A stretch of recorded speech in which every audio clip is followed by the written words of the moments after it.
दोस्तों केंद्र सरकार की तरफ से जवाब आ गया है। क्या सरकारी कर्मचारियों को ओपीएस मिलेगी या नहीं? जी हाँ दोस्तों, सरकार की तरफ से, केंद्र सरकार की तरफ से ये अब स्पष्ट क्लियर तौर पे कह दिया गया है। उसके बाद कहा गया है कि नई शिक्षा भर्ती होगी, शिक्षक भर्ती होगी या नहीं होगी, इसके बारे में बताया गया है। इसके साथ ही दोस्तों क्या शिक्षकों को बीएलओ ड्यूटी से मुक्ति मिलेगी या नहीं मिलेगी, इसके बारे में भी दोस्तों बताया गया है। देखिएगा दोस्तों, सही और सटीक जानकारी सिर्फ हमारे चैनल पर मिलेगी। अतः दोस्तों सही और सटीक जानकारी के लिए आप हमारे चैनल एम्प्लॉयड हेल्पर को सब्सक्राइब कर लीजिए। हमारे पास एक लेटर आया है जो कि भारत सरकार की तरफ से, शिक्षा मंत्रालय की तरफ से है, जो कि दोस्तों जिसमें पूछा गया है शिक्षक भर्ती और पुरानी पेंशन योजना की बहाली पर सरकार का क्या रुख है और बीएलओ ड्यूटी से मुक्ति मिलेगी या नहीं मिलेगी शिक्षकों को, ये भी पूछा गया है। और दोस्तों लेटर जो कि उत्तर दिया गया है वो दिया गया है 15/12/2025।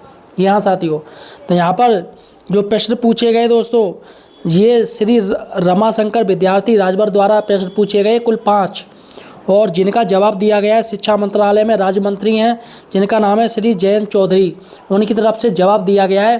तो आखिर क्या जवाब दिया गया हम आपको इस वीडियो में बताने जा रहे हैं। अतः दोस्तों सही और सटीक जानकारी के लिए आप हमारे चैनल एम्प्लॉयड हेल्पर को सब्सक्राइब कर लीजिए। चलिएगा दोस्तों, हम सीधे चलते हैं लेटर पर क्या प्रश्न पूछे गए और क्या जवाब दिए गए हैं। तो साथियों देखिएगा, भारत सरकार शिक्षा मंत्रालय स्कूल शिक्षा संस्था विभाग लोकसभा अंतर्गत प्रश्न संख्या 2525 है। उत्तर देने की तारीख 15/12/2025 है। ठीक है, यहाँ पर साफ साफ दिया है शिक्षक की भर्ती और पुरानी पेंशन योजना की बहाली पर सवाल है। ये श्री रमाशंकर विद्यार्थी राजभर द्वारा किया गया है। इसमें उन्होंने पूछा है क्या शिक्षा मंत्री यह बताने की कृपा करेंगे जो कहा है केंद्र एवं राज्य में शिक्षकों के लिए पुरानी पेंशन योजना की बहाली पर सरकार की वर्तमान नीति क्या है तथा इस संबंध में प्राप्त सुझावों और आयोजित बैठकों का ब्यौरा क्या है। ये पहला प्रश्न है। दूसरा है विभिन्न राज्यों में शिक्षकों की लंबित नियुक्तियां, कार्य ग्रहण करने में विलंब की स्थिति तथा विज्ञापित पदों के अनुसार चयनित अभ्यर्थियों के नियुक्ति नहीं देने का ब्यौरा क्या है। ये दूसरा प्रश्न हो गया। तीसरा प्रश्न, उत्तर प्रदेश में 69,000 सहायक अध्यापकों की भर्ती की वर्तमान स्थिति क्या है। अब तक कितने अभ्यर्थियों की नियुक्ति हो चुकी है तथा कितने मामले न्यायालय या विभाग में लंबित हैं।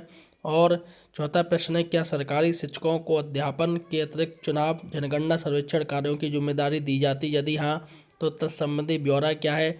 और लास्ट प्रश्न है पांचवा, शिक्षक पर कारोबार कम करने एवं गैर शैक्षणिक कार्यों की सूची निर्धारित करने तथा देश में गुणवत्तापूर्ण शिक्षा सुनिश्चित करने के लिए सरकार द्वारा कौन कौन सा कदम उठाए जा रहे हैं। तो दोस्तों ये प्रश्न उत्तर देखिएगा, शिक्षा मंत्रालय में राज्य मंत्री हैं श्री जयंत चौधरी की तरफ से का प्रश्न का और गा का उत्तर दिया गया है संयुक्त रूप से।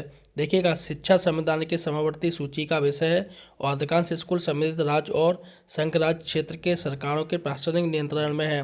भर्ती, पेंशन लाभों सहित सेवा शर्त, शिक्षकों की तैनाती और इन मामलों से संबंधित न्यायिक मामले प्राथमिक रूप से राज्य, संघ राज्य सरकार के अधिकार क्षेत्र में आते हैं। केंद्र सरकार द्वारा संचालित केंद्रीय विद्यालय संगठन के कर्मचारियों के लिए पेंशन लाभ समय समय पर वित्त मंत्रालय के निर्देश के अनुसार निर्धारित किए जाते हैं। केंद्रीय विद्यालय संगठन के कर्मचारियों के लिए पुरानी पेंशन योजना को बहाल करने का कोई प्रस्ताव नहीं है। तो यहाँ पर मना कर दिया है कि अभी कोई प्रस्ताव नहीं है। अब देखिएगा, नवोदय विद्यालय समिति के वे सभी कर्मचारी जिन्होंने दिनांक 1/1/2004 से पहले कारोबार ग्रहण किया था, अंशदायिनी भविष्य निधि सीपीएफ योजना के अंतर्गत आते हुए कर्मचारी जिन्होंने दिनांक 1/4/2009 को या उसके बाद नवोदय विद्यालय समिति में कारोबार ग्रहण किया, वे अनिवार्य रूप से नई पेंशन योजना यानी एनपीएस के अंतर्गत आते हैं। दिनांक 1/1/2004 और 1/4/2009 के बीच कारोबार ग्रहण करने वाले कर्मचारियों को सीपीएफ या एनपीएस में से किसी एक को चुनने का विकल्प दिया गया है। तो यहाँ पर सीधी सी बात है, सरकार ने मना कर दिया है, अभी हम एनपीएस ही दे देंगे, यहाँ पर ओपीएस कोई विकल्प नहीं है और ना ही भविष्य में अभी इसकी कोई गारंटी दी जा रही है।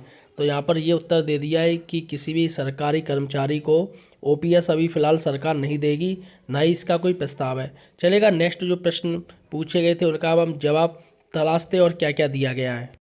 यहाँ पर 2 प्रश्नों का उत्तर दिया गया है घा और डा का। निःशुल्क और अनिवार्य बाल शिक्षा का अधिकार आरटी अधिनियम 2009 की धारा 27 में कहा गया है कि 10 वर्षीय जनसंख्या, जनगणना, आपदा राहत कार्यों व स्थानीय प्राधिकरण, राज्य विधानमंडलों या संसद जैसा भी मामलों के चुनावों से संबंधित कार्यों के अतिरिक्त किसी भी शिक्षक को गैर शैक्षणिक कार्य के लिए तैनात नहीं किया जाएगा।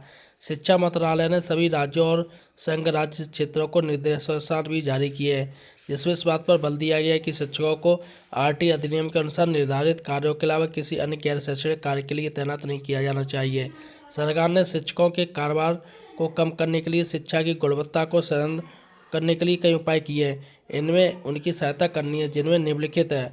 देखिएगा, केंद्र सरकार समग्र शिक्षा केंद्रीय प्रायोजित योजना के अंतर्गत राज्य संघ राज्यों को क्षेत्रोचित छात्र शिक्षक अनुपात पीटीआर बनाए रखने और एनसीईआरटी, डीडीआईटी, वीआरएस और सीआरसीएस के माध्यम से सेवाकालीन प्रशिक्षण, संस्थागत शैक्षणिक सहायता सहित शिक्षक संबंधी कार्यकलापों के लिए वित्तीय सहायता प्रदान करती है। निष्ठा, स्कूल प्रमुखों और शिक्षकों के समग्र उन्नति के लिए राष्ट्रीय पहल दीक्षा पर फेस टू फेस ऑनलाइन के माध्यम से बड़े पैमाने पर शिक्षक क्षमता निर्माण कार्य किया जा रहा है, जिसमें शिक्षण शास्त्र, सूचना संचार प्रौद्योगिकी और एकीकरण योजना आधारित अधिगम, मूलभूत साक्षरता, संख्या ज्ञान, विद्यालय नेतृत्व, स्वास्थ्य एवं कल्याण संबंधित क्षेत्रों को शामिल किया गया है, जिससे कक्षा प्रक्रियाओं और शिक्षकों की व्यावसायिक क्षमता को सुदृढ़ किया जा सके।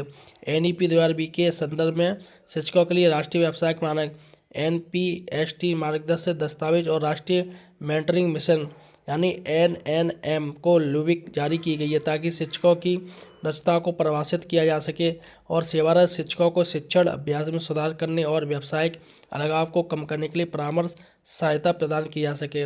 यह विभाग समय समय पर परामर्श जारी करता है और राज्य संघ राज्य क्षेत्र सरकारों के साथ समीक्षा बैठक आयोजित करता है, ताकि मिशन आधारित भर्ती योजनाओं तर्कसंगत तैनाती, जिनमें विद्यालय परिवार समीकरण दृष्टिगत शामिल है, जहाँ उपयुक्त तो शिक्षक साझाकरण या पूलिंग तंत्र को अपनाया और शिक्षण हितों के रक्षा के लिए संविदात्मक अल्पकालीन नियुक्ति जैसे शिक्षा मित्र अनुदेशक के अंतरिम उपयोग को प्रोत्साहित किया जा सके। इन उपायों को संबंधित राज्य संघ राज्य क्षेत्र सरकारों प्रयासों द्वारा अपने नियमों के अनुसार कार्यान्वित किया जाता है। यह विभाग संघ राज्य क्षेत्रों को शिक्षकों को मांग के अनुसार संसाधन और शिक्षण संबंधी सहायता प्राप्त करने कर्मचारियों की कमी। यहाँ पर दोस्तों ये जो जवाब दिए हैं वो जवाब सभी के समझ से परे हैं, क्योंकि जो प्रश्न पूछे गए उनका जवाब नहीं दिया गया। सिर्फ एक जवाब सही दिया है कि ओपीएस नहीं मिलेगी, और यहाँ पर ये भी कहा गया है कि जो टीचर्स बीएलओ बनाए गए उनको सिर्फ यही काम करने हैं बीएलओ के, मतलब जो इन्होंने बताया है, इलेक्शन करवाना है और वोट बनाना है, और बाकी के कोई भी काम नहीं करने हैं, जबकि टीचर से अन्य काम भी लिए जाते हैं। तो यहाँ पर साथियों जो और भी प्रश्न पूछे गए उनका इन्होंने सही जवाब नहीं दिया है, बल्कि गोल गोल घुमा दिया है। तो फिलहाल साथियों सरकार की करनी कथनी में काफ़ी अंतर आप देख रहे हैं। यहाँ पर ओपीएस को लेके सबसे बड़ी दिक्कत ये है कि ओपीएस के लिए परेशान हैं सभी लोग। फिलहाल साथियों आप मुझे किस राज्य से देख रहे हो यार, ये मुझे कमेंट सेक्शन में बताइएगा। आपको क्या लगता है कि सरकार ओपीएस लागू करेगी या सिर्फ ऐसे ही एनपीएस चलने देगी? फिलहाल साथियों इस वीडियो को ज़्यादा से ज़्यादा शेयर कीजिए। धन्यवाद साथियों।